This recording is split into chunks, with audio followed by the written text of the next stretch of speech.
Section 9. CIA Counterintelligence. A. Counterintelligence, an introduction. 1. Definition of counterintelligence. Counterintelligence, CI, is a special form of intelligence activity, separate and distinct from other disciplines. Its purpose is to discover hostile foreign intelligence operations and destroy their effectiveness. This objective involves the protection of the United States government against infiltration by foreign agents, as well as the control and manipulation of adversary intelligence operations. An effort is made to both discern and deceive the plans and intentions of enemy intelligence services. Defined more formally, counterintelligence is an intelligence activity dedicated to undermining the effectiveness of hostile intelligence services. Its purpose is to guard the nation against espionage, other modern forms of spying, and sabotage directed against the United States, its citizens, information, and installations, at home and abroad, by infiltrating groups engaged in these practices and by gathering, storing, and analyzing information on inimical clandestine activity. Footnote: Counterintelligence may also be thought of as the knowledge needed for the protection and preservation of the military, economic, and productive strength of the United States, including the security of the government in domestic and foreign affairs against or from espionage, sabotage, and all other similar clandestine activities designed to weaken or destroy the United States. Report of the Commission on Government Security, Washington, D.C., 1957, pages 48 and 49. End footnote. In short, counterintelligence specialists wage nothing less than a secret war against antagonistic intelligence services. In the absence of an effective U.S. counterintelligence program, notes a counterintelligence specialist, adversaries of democracy function in what is largely a benign environment. 2. The threat. The adversaries of democracy are numerous and widespread. In the United States alone, 1,079 Soviet officials were on permanent assignment in February 1975, according to FBI figures. Among these, over 40% have been positively identified as members of the KGB or GRU, the Soviet civilian and military intelligence units. Conservative estimates for the number of unidentified intelligence officers raise the figures to over 60% of the Soviet representation. Some defector sources have estimated that 70% to 80% of Soviet officials have some intelligence connection. Furthermore, the number of Soviets in the United States has tripled since 1960 and is still increasing. The opening of American deep-water ports to Russian ships in 1972 has given Soviet intelligence services virtually complete geographic access to the United States, observes a counterintelligence specialist. In 1974, for example, over 200 Soviet ships, with a total crew complement of 13,000 officers and men, called at 40 deep-water ports in this country. Various exchange groups provide additional opportunities for Soviet intelligence gathering within the United States. Some 4,000 Soviets entered the United States as commercial or exchange visitors in 1974. During the past decade, the FBI identified over 100 intelligence officers among the approximately 400 Soviet students who attended American universities during this period as part of an East-West student exchange program. Also, in the 14-year history of this program, more than 100 American students were the target of Soviet recruitment approaches in the USSR. Other areas of counterintelligence concern include the sharp increase in the number of Soviet immigrants to the United States, less than 500 in 1972 compared to 4,000 in 1974. The rise in East-West commercial exchange visitors, from 641 in 1972 to 1,500 in 1974, and the growing number of Soviet bloc officials in this country, from 416 in 1960 to 798 in 1975. Foreign intelligence agents have attempted to recruit not only executive branch personnel, but also congressional staff members. The FBI has advised the committee that there have been instances in the past where hostile foreign intelligence officers have used the opportunity presented by overt contacts to attempt to recruit members of congressional staffs who might have access to secret information. The most serious threat is from illegal agents who have no easily detectable contacts with their intelligence service. The problem of illegals is summarized by the FBI as follows, quote, "The illegal is a highly trained specialist in espionage tradecraft. He may be a foreign national and or a professional intelligence officer dispatched to the United States under a false identity. Some illegals may be trained in the scientific and technical field to permit easy access to sensitive areas of employment. The detection of illegals presents a most serious problem to the FBI. Once they enter the United States with either fraudulent or true documentation, their presence is obscured among the thousands of legitimate immigrants entering the United States annually. Relatively undetected, they are able to maintain contact with the foreign control by means of secret writing, microdots, and open signals in conventional communications, which are not susceptible to discovery through conventional investigative measures." End quote. In several instances, the FBI accomplished this most difficult assignment by carefully designed and limited mail opening programs, which, if they had been authorized by a judicial warrant, might have been entirely proper. It is most unfortunate that the FBI did not choose to seek lawful authorization for such methods. This brief summary of the threat facing the American Counterintelligence Corps in this country is troubling enough, yet it does not take into account the worldwide scope of the problem. As an FBI counterintelligence expert states, hostile foreign intelligence services, quote, "are alert for operational opportunities against the United States, whether they occur within this country, abroad in other countries, or in the home country itself. An operation might begin in the home country with recruitment of an American visitor, transfer to the United States with his return, and again, even later, might be transferred to a third country where the American agent may be met outside the normal reach of the United States counterintelligence coverage.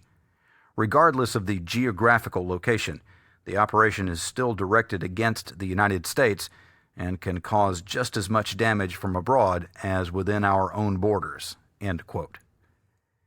The espionage activities of the Soviet Union and other communist nations directed against the United States are extensive and relentless. To combat this threat, American counterintelligence officers have developed various sophisticated investigative techniques to 1. Obtain information about foreign intelligence services, 2. Protect our intelligence service, and 3. Control the outcome of this subterranean struggle for intelligence supremacy. The task is difficult technically and raises sensitive legal and ethical questions. As the CIA Deputy Director for Operations has testified, the, quote, "U.S. counterintelligence program, to be both effective and in line with traditional American freedoms, must steer a middle course between blanket, illegal, frivolous, and unsubstantiated inquiries into the private lives of U.S. citizens and excessive restrictions which will render the government's counterintelligence arms impotent to protect the nation from foreign penetration and covert manipulation." End quote. 3. CI as product. Information about the enemy. Counterintelligence is both an activity and its product. The product is reliable information about all the hostile foreign intelligence services who attack the United States by stealth. To guard against hostile intelligence operations aimed at this nation, a vast amount of information is required.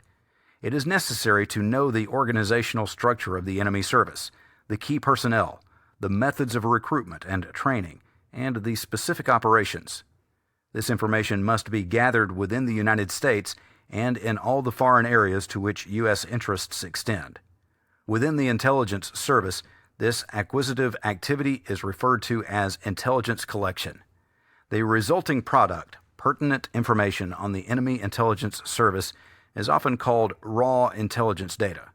The efforts of intelligence services through the world to conceal such information from one another through various security devices and elaborate deceptions creates for the counterintelligence specialist what James Angleton, former chief of CIA counterintelligence, calls a kind of wilderness of mirrors.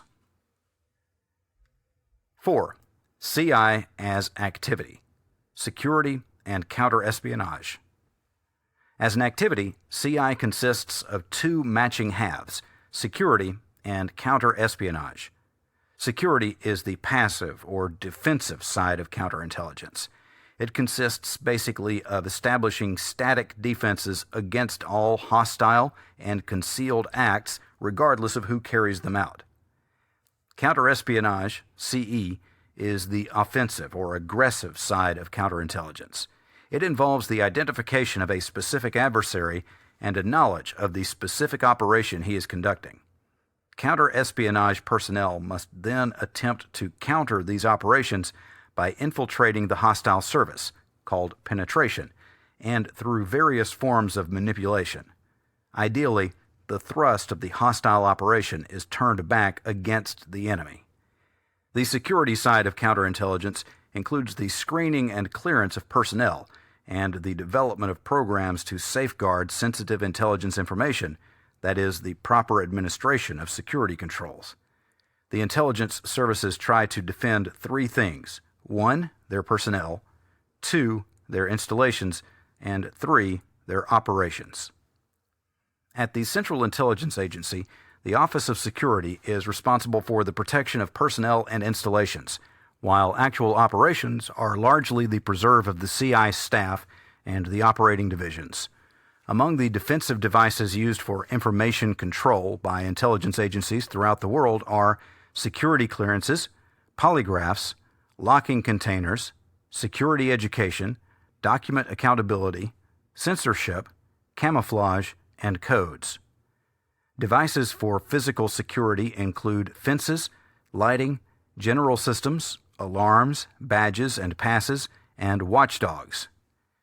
Area control relies on curfews, checkpoints, restricted areas, and border frontier control. Thus, the security side of counterintelligence is all that concerns perimeter defense, badges, knowing everything you have to know about your own people. The counterespionage side involves knowing all about intelligence services, foreign intelligence services, their people, their installations, their methods, and their operations, so that you have a completely different level of interest. However, the Office of Security and the CI staff exchange information to assure adequate security systems. 5. The penetration and the double agent. Several kinds of operations exist within the rubric of counterespionage. One, however, transcends all the others in importance: the penetration. A primary goal of counterintelligence is to contain the intelligence service of the enemy. To do so, it is eminently desirable to know his plans in advance and in detail. This admirable but difficult objective may be achieved through a high-level infiltration of the opposition service. As a director of the CIA has written, experience has shown penetration to be the most effective response to Soviet and Bloc intelligence services. Moreover, a well-placed infiltrator in a hostile intelligence service may be better able than anyone else to determine whether one's own service has been penetrated. A former director of the Defense Intelligence Agency, DIA, has observed that the three principal programs used by the United States to meet, neutralize, and defeat hostile intelligence penetrations are: 1. Our own penetrations; 2. Security screening and clearance of personnel; and 3. Our efforts for safeguarding sensitive intelligence information. The importance of the penetration is emphasized by an experienced CIA counter-espionage operative with mixed but expressive similes. Conducting counter-espionage with penetration can be like shooting fish in a barrel. In contrast, conducting counter-espionage without the act of penetration is like fighting in the dark. Methods of infiltrating the opposition service take several forms. Usually the most effective and desirable penetration is the recruitment of an agent in place. He is a citizen of an enemy nation and is already in the employ of its intelligence service. Ideally, he will be both highly placed and venal. The individual, say a KGB officer in Bonn, is approached and asked to work for the intelligence service of the United States. Various inducements, including ideology, may be used to recruit him against his own service. If the recruitment is successful, the operation may be especially worthwhile since the agent is presumably already trusted within his organization and his access to documents may be unquestioned. Jack E. Dunlop, who worked at and spied on the National Security Agency, NSA, in the 1960s, is a well-known example of a Soviet agent in place within the U.S. intelligence service. His handler was a Soviet Air Force attaché at the Soviet Embassy in Washington. Of course, a single penetration can be worth an intelligence goldmine, as were Kim Philby for the Soviet Union and Colonel Oleg Penkovsky for the United States. Another method of infiltration is the double agent. Double agents, however, are costly and time-consuming, and they are risky. Human lives are at stake. Double agents also normally involve pure drudgery, with few dramatic results, as new information is checked against existing files. On top of this comes the difficulty of assuring against a double cross. Moreover, passing credible documents can be a major problem. The operations must be made interesting to the opposition. To make fake papers plausible, the genuine article must be provided now and again. Classified documents must be cleared, and this process can be painstakingly slow. Also, this means letting a lot of good stuff go to the enemy without much in return, complains a CI officer with considerable experience. To accomplish each of these tasks, hard work, careful planning, and considerable manpower are necessary. The extraordinary manpower requirements of the double agent operation restricted the abilities of the British to run cases during the Second World War, approximately 150 double agents for the entire period of the war, and no more than about 25 at any one time. Moreover, their mission was eased greatly by the ability of the British to read the German cipher throughout most of the conflict. 6. The defector. Almost as good as the agent in place and less troublesome than the whole range of double agents is the defector with knowledge. Here the procedure consists of interrogation and validation of bona fides, as usual, but without the worrisome ongoing requirements for a skillful mix of false and genuine documents and other logistical support. Though an agent in place is preferable because of the continuing useful information he can provide, often a man does not want to risk his life by staying in place, especially where the security is sophisticated. His preference is to defect to safety. In other words, agents in place are harder to come by in systems like the Soviet bloc countries. Defection is more likely. In contrast, agents in place are more easily recruited in so-called third world areas. Within the United States, the interrogation of intelligence service defectors who have defected in the U.S. is primarily the responsibility of the FBI, though the CIA may have a follow-up session with the individual. Sometimes the bona fides of a defector remain disputed for many years. CIA-recruited defectors abroad are occasionally brought to the United States and resettled. The FBI is notified, and after the CIA completes its interrogation, FBI may interrogate. CIA does not bring all defectors to the United States, only those expected to make a significant contribution. CIA generally handles resettlement not only of defectors from abroad, but also, at the request of the FBI, of defectors in the United States. 7. The deception. The penetration or double agent is closely related to another important CE technique, the deception. Simply stated, the deception is an attempt to give the enemy a false impression about something, causing him to take action contrary to his own interests. Fooling the Germans into the belief that D-Day landings were to be in the Pas-de-Calais rather than in Normandy is a classic example of a successful deception operation in World War II. Deception is related to penetration because our agents operating within foreign intelligence agencies can serve as excellent channels through which misleading information can flow to the enemy. So double agents serve both as collectors of positive intelligence and channels for deception. However, there are opportunities for deception other than our own agents. In fact, an infinite variety exists, according to an experienced practitioner. One example, The U.S. can allow penetration of its own intelligence service and then feed false information through him. 8. Other CI techniques. Other counter-espionage operations include surreptitious surveillance of various kinds. For instance, audio, mail, physical, and optical, that is, photography, interrogation, sometimes incommunicado, as in the case of one defector, and provocation. Decoding clandestine radio transmission and letters with messages written in secret ink between the visible lines is part and parcel of the CE trade, as is trailing suspected agents, observing dead drops, the exchange of material, like documents or instructions, between a spy and his handler, and photographing individuals entering opposition embassies or at other locations. At the recent funeral of CIA agent Richard Welch, 2 Eastern European diplomats were discovered among the press corps snapping photographs of CIA intelligence officers attending the burial ceremony. Since the focus of offensive counterintelligence is disruption of the enemy service, provocation can be an important element of CE2. It amounts, in essence, to harassment of the opposition, such as publishing the names of his agents or sending a defector into his midst who is in reality a double agent. 9. CI as organization.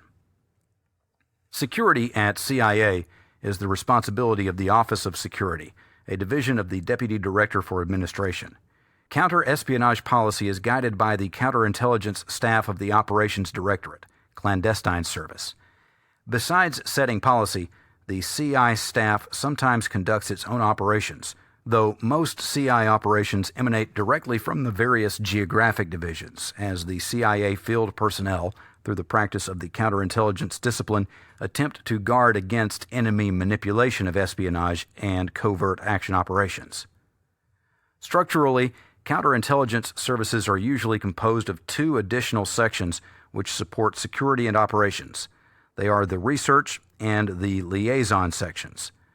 Good research is critical to a good counterintelligence effort, and it may take several forms.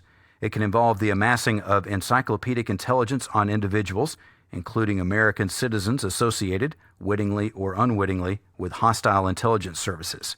Specialists say that the hallmark of a sophisticated CI service is its collection of accurate records. CI research personnel also produce reports on topics of interest to the specialty, including guidelines for the interrogation of defectors and current analyses on such subjects as proprietary companies used by foreign intelligence services and the structure of Soviet bloc intelligence services. CI researchers also analyze defector briefs and, in the case of compromised documents, help ascertain who had access and what damage was inflicted. Liaison with other counterintelligence services at home and abroad is also vital, since no effective counterintelligence organization can do its job alone. The various CI units at home are particularly important, as counterintelligence, with all its intricacies and deceptions, requires coordination among agencies and sharing of records. Unlike the totally unified KGB organization, the American intelligence service is fragmented and depends upon liaison to make operations more effective. Coordination between CIA and FBI counterintelligence units is especially critical, since, in theory at least, the former has foreign jurisdiction and the latter domestic, yet they must monitor the movements of foreign spies in and out of these 2 jurisdictions.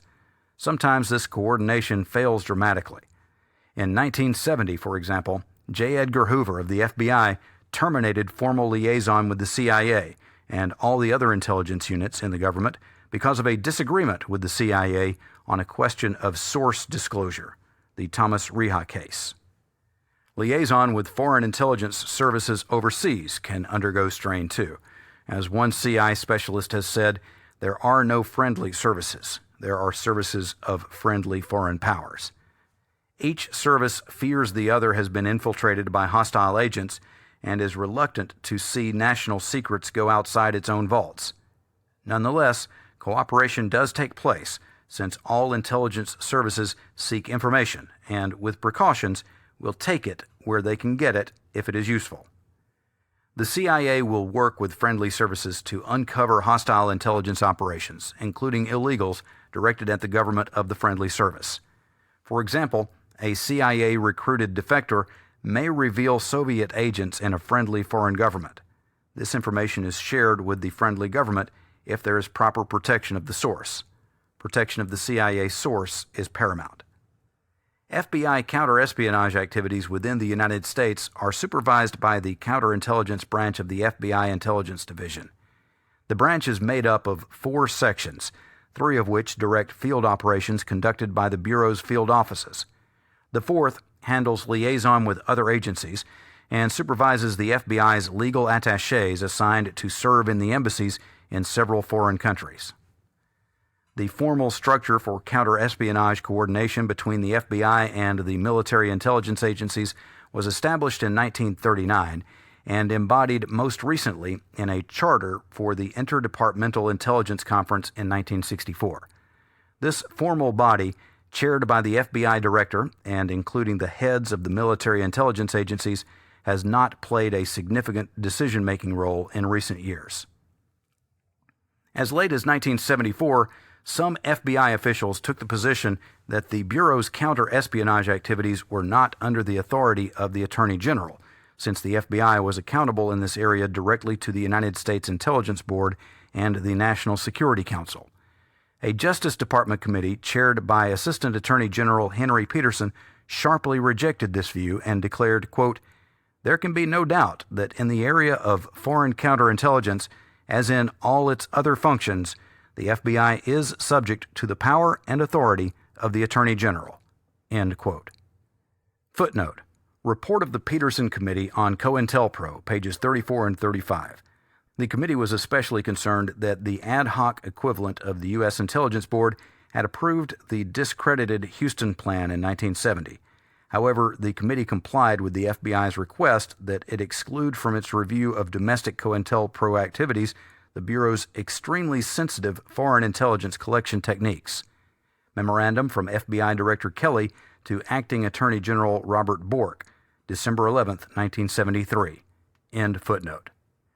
In recent years, the FBI has taken steps to upgrade its counter-espionage effort, which had been neglected because of the higher priority given to domestic intelligence in the late 60s and early 70s. New career development and mid-career training programs have been instituted. FBI agents specializing in counterespionage begin their careers as criminal investigators and not as analysts, and Bureau officials stress that their role is accurate fact-finding rather than evaluation. Nevertheless, counterespionage supervisory personnel have recently attended high-level training courses in foreign affairs and area studies outside the Bureau. Here, then, are the key elements of counterintelligence. Together, they combine into a discipline of great importance, for the rock-bottom obligation of an intelligence service is to defend the country. Meeting this obligation is the very raison d'etre of counterintelligence. The discipline also represents the most secret of secret intelligence activities, the heart of the onion. Its great importance and its ultra-secrecy make counterintelligence an area of concern that cannot be ignored by policymakers and by those responsible for legislative oversight. As a review of current issues in CI attests, the discipline has several problems which demand the attention of those charged with the defense of the country and the reform of the intelligence community. Section 9, Part B, Current Issues in Counterintelligence. 1. Two philosophies.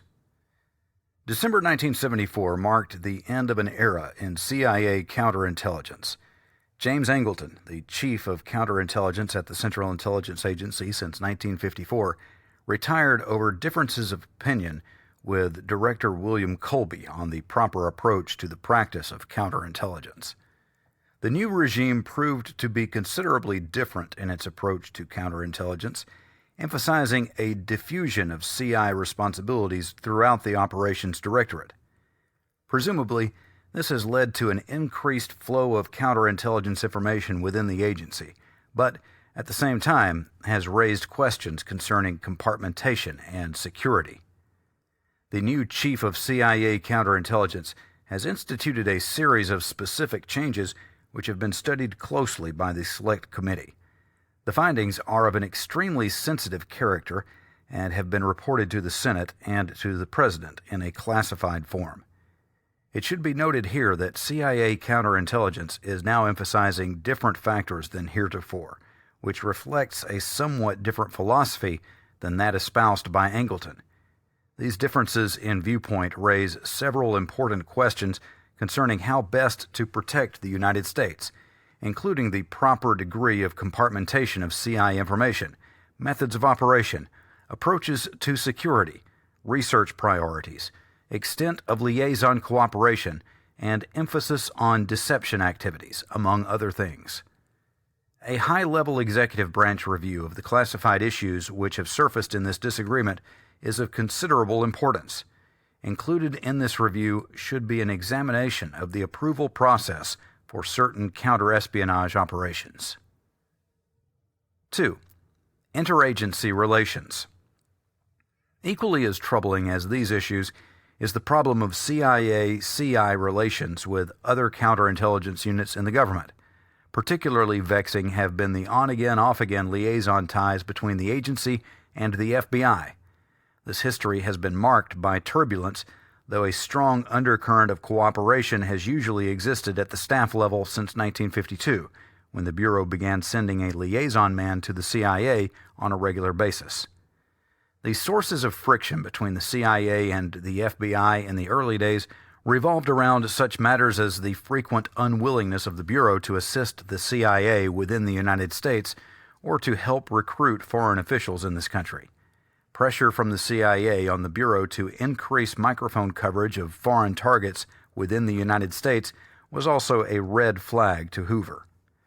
A series of such disagreements punctuated the relations between the two agencies throughout the 1950s and 1960s. Several flaps arose. For example, when the CIA Domestic Operations Division attempted to recruit foreign officials within the United States and failed to advise the Bureau. In 1966, an informal agreement was negotiated between the FBI and the CIA to regularize their coordination. This agreement had as its heart that the CIA would seek concurrence and coordination of the FBI before engaging in clandestine activity in the United States, and that the FBI would concur and coordinate if the proposed action does not conflict with any operation, current or planned, including active investigation by the FBI. Moreover, when an agent recruited by the CIA abroad arrived in the United States, the FBI would be advised, and the two agencies would confer regarding the handling of the agent in the United States. The CIA could continue its handling of the agent for foreign intelligence purposes, and the FBI would also become involved where there were internal security factors, although it was recognized that CIA might continue to handle the agent in the United States and provide the Bureau with information bearing on internal security matters. Eventually, the much heralded, though actually minor, Riha incident in 1970 became the straw that broke the camel's back. Hoover ordered the discontinuation of FBI liaison with the Central Intelligence Agency.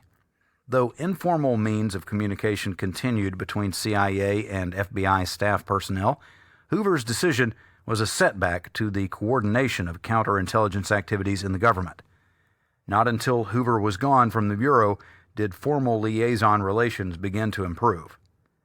Today, most counterintelligence officers in both agencies say that coordination and communication linkages are good, though a recently retired CIA-CI officer points to a vital need for closer integration of the CI efforts of the CIA and the FBI. The most salient criticisms of FBI counterintelligence voiced at the CIA concern 1. The lack of sufficient CI manpower in the FBI, 2.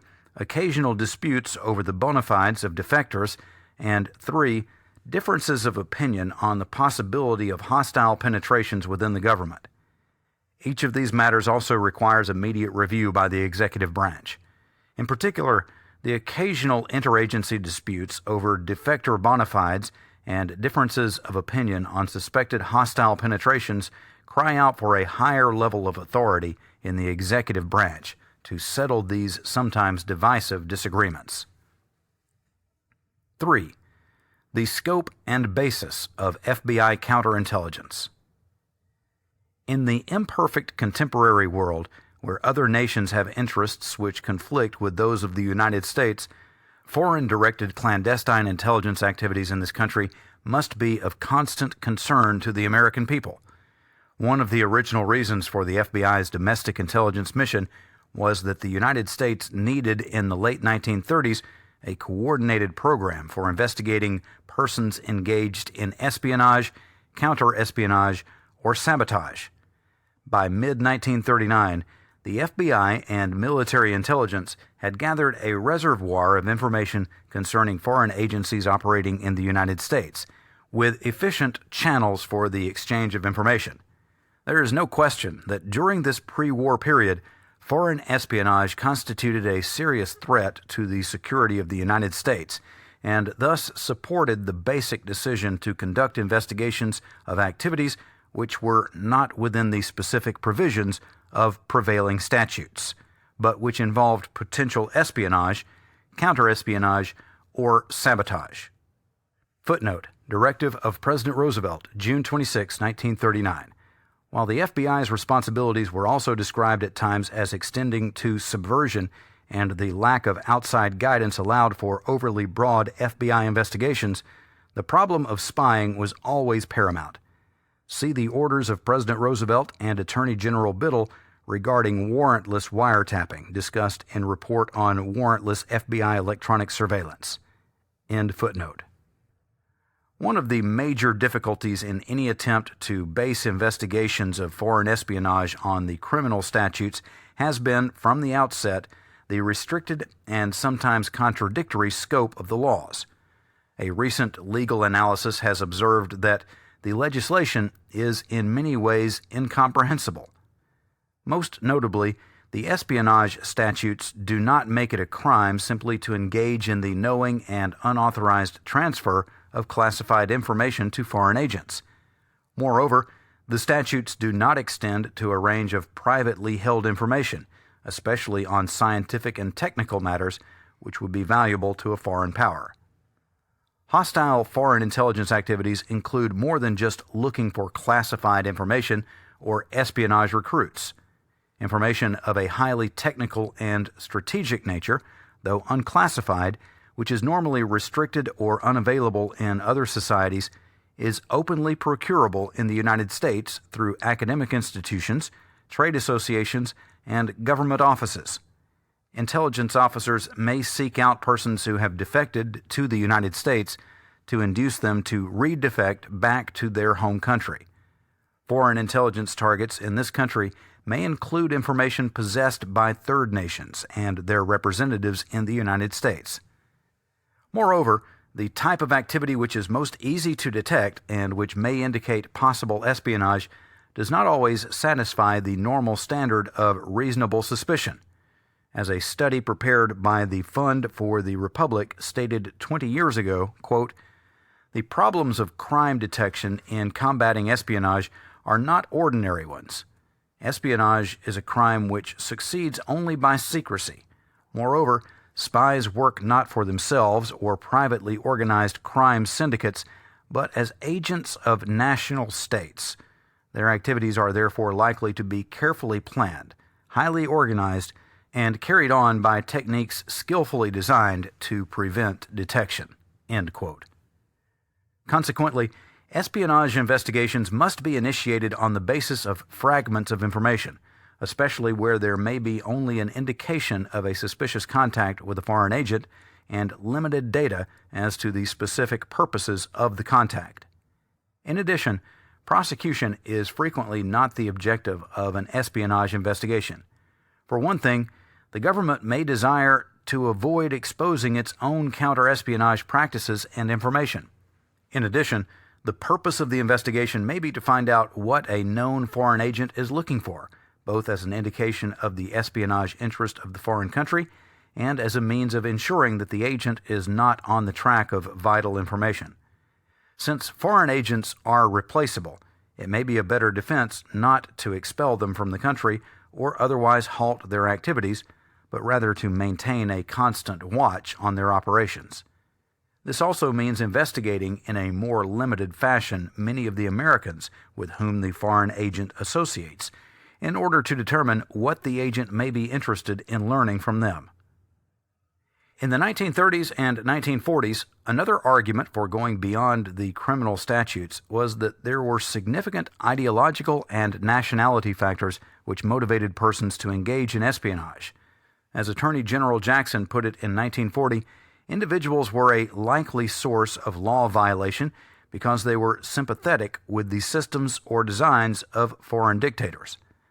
The 1946 report of the Canadian Royal Commission made similar findings. This was the most persuasive rationale for continuing FBI intelligence investigations of communists and fascists, as well as German and other nationality groups before World War II. It continued to be a substantial basis for such investigations of communists after the war. Footnote: a characteristic of most of the cases in which espionage for the Soviet Union has been prosecuted is that the participants seem to have been motivated by ideology. Fund for the Republic, Digest of the Public Record of Communism in the United States, page 29. End footnote. By the mid-50s, however, the characteristics of foreign espionage had changed substantially. The decline of the Communist Party caused a shrinkage in possible recruits, with the result that Soviet intelligence reverted more and more to the old type of conventional spy. A report prepared by the Association of the Bar of the City of New York observed that it was vital to adjust the government's security programs to new conditions, one of which was the decline of the appeal of communism. The report added, quote, "In the 1930s and 1940s, the Soviet Union could rely on the support of a small but substantial group in this country who were sympathetic with its asserted aims. Now this has largely changed. This has made a radical change in the type and number of persons who might be lured into communist espionage." End quote. The FBI itself believed that the Communist Party had become a potential rather than an actual espionage danger. While that potential threat was still significant, in view of the party's subservience to the Soviet Union, the counter-espionage justification for sweeping investigations of persons one or two steps removed from the party, e.g. sympathizers or infiltrated groups, lost much of its force. Nevertheless, there continued to be hostile foreign intelligence activities which the FBI characterizes as efforts to penetrate the American political system, or attempts to develop an agent of influence in American politics, or efforts to influence the U.S. policy-making structure. Therefore, the monitoring of contacts between U.S. government officials and foreign officials who are likely to be carrying out the directions of a hostile foreign intelligence service is a necessary part of the FBI's investigative duties.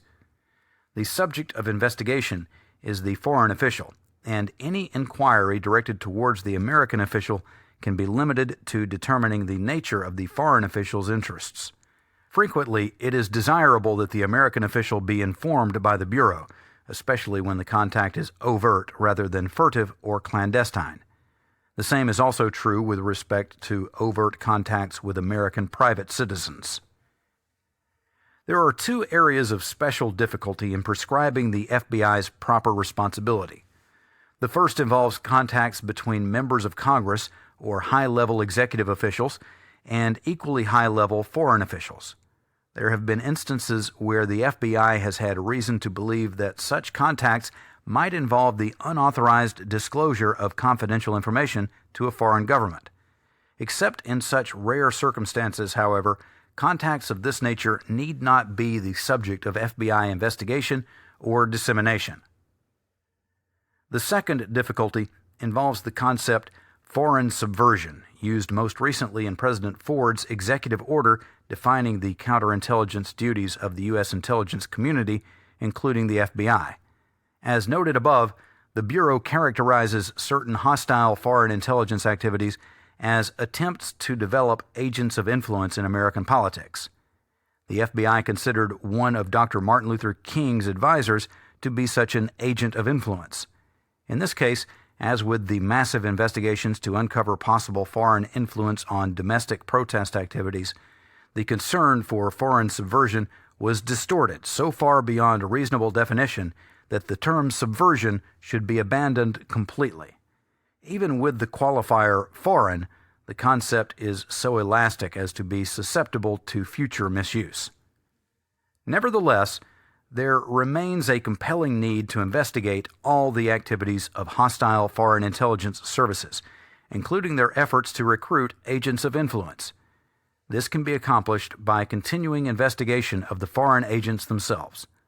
Where a foreign agent makes an overt contact with an American, a limited inquiry regarding the American is appropriate to determine the nature of the foreign agent's interests. This applies whether the agent's interest is information or influence, and the Bureau can frequently make its inquiry known to the American. But the Bureau's objectives should be confined solely to learning more about the overall mission of the hostile service and the particular assignments of its officers, as opposed to investigating influence by foreign officials or agents who do not have intelligence duties and the lawful activities of Americans who are not foreign agents. There is no compelling reason for intensive investigations of U.S. officials or private citizens simply because they are targets of foreign influence. The line must be tightly drawn so that FBI counterintelligence investigations do not themselves once again intrude into the American political process, with consequences damaging not only to the rights of Americans, but also to public confidence in the Bureau. Citizen cooperation with the FBI is essential to its success in detecting and countering the threat of hostile foreign intelligence operations to the defense of the nation. To achieve this end, the federal criminal statutes dealing with espionage should be substantially revised to take account of the contemporary counterintelligence responsibilities of the FBI. A realistic definition of foreign-directed clandestine intelligence activity would make it possible for the FBI to base its counterintelligence investigations on the firm foundation of the criminal law, rather than the shifting interpretations of terms like subversion in executive orders. The committee agrees with Attorney General Edward H. Levi that, quote, "The fact that the FBI has criminal investigative responsibilities which must be conducted within the confines of constitutional protections strictly enforced by the courts gives the organization an awareness of the interests of individual liberties that might be missing in an agency devoted solely to intelligence work." End quote. Section 9, Part C. Conclusions. 1. A subcommittee on counterintelligence should be established within the framework of the National Security Council, NSC. Its purpose would be to monitor CI activities, authorize important counterespionage operations, and adjudicate interagency disagreements over CI policies, coordination, defector bona fides, suspected hostile penetrations, and related matters. 2. The President of the United States, in consultation with the oversight committees of Congress, should undertake a top-secret review of current issues in the realm of counterintelligence. This review, which should form the basis for an internal presidential statement on national counterintelligence policy and objectives, should include close attention to the following issues: compartmentation, operations, security, research, accountability, training, internal review, deception, liaison and coordination, and manpower. 3. Congressional oversight should devote more attention to this area to help preserve the liberties of American citizens and to prod the intelligence community toward a more effective defense of the nation. Additional recommendations on counterintelligence, including reform of the espionage laws and legislation setting standards for the activities affecting the rights of Americans, are made in the committee's report on intelligence activities and the rights of Americans.